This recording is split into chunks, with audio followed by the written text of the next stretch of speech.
কুমিল্লা জেলার বরুড়া উপজেলায় এই সুন্দর মাদ্রাসাটি আল জামিয়াতুল ইসলামিয়া দারুল উলুম মাদ্রাসা। আর বিশেষ করে ড্রোনের ভিতরে দেখতে কিন্তু খুব সুন্দর লাগে। এই যে দেখুন মাশাল্লাহ, কোরআন শরীফের দৃশ্যটা কিন্তু অসম্ভব সুন্দর। তা আপনারা ড্রোনের ভিতরে যারা দেখতেছেন অবশ্যই মাদ্রাসাটি একটু শেয়ার করে দিবেন। মাদ্রাসাটিতে কিন্তু মাশাল্লাহ হাজার হাজার শিক্ষার্থী পড়াশোনা করে, আর দেখতে কিন্তু কোরআনের পাখিদেরকে খুবই ভালো লাগে। তো আপনারা যারা এই মাদ্রাসাটি এখনও চিনেন না, আমি কিন্তু সম্পূর্ণ ডিটেলসটা ভিডিওতে বলে দিচ্ছি। তো সবাই সর্বোচ্চ ভালোবাসা দিয়ে একটু শেয়ার করে দিবেন। পয়লা রমজান থেকে 6ই রমজান পর্যন্ত ভর্তি কার্যক্রম চলে।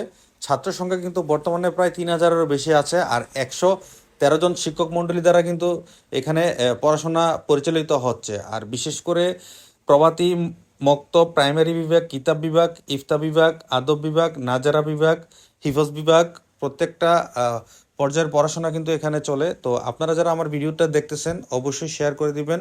সারা বাংলাদেশের যারা আরবিতে পড়াশোনা করে, তো সবাই যেন দেখতে পারে। আর বিশেষ করে মাদ্রাসার এই ভিউগুলা কিন্তু আসলে খুব সুন্দর করে আমি তুলে ধরলাম। আপনারা যারা ভালোবাসেন বেশি করে শেয়ার করে দিবেন। আর ড্রোন দিয়ে দেখতে কিন্তু খুব ভালো লাগে। বরুড়া উপজেলার এই মাদ্রাসাটি অসম্ভব সুন্দর। তো যারা যারা দেখতেছেন অবশ্যই শেয়ার করে দিবেন। আল্লাহ হাফেজ।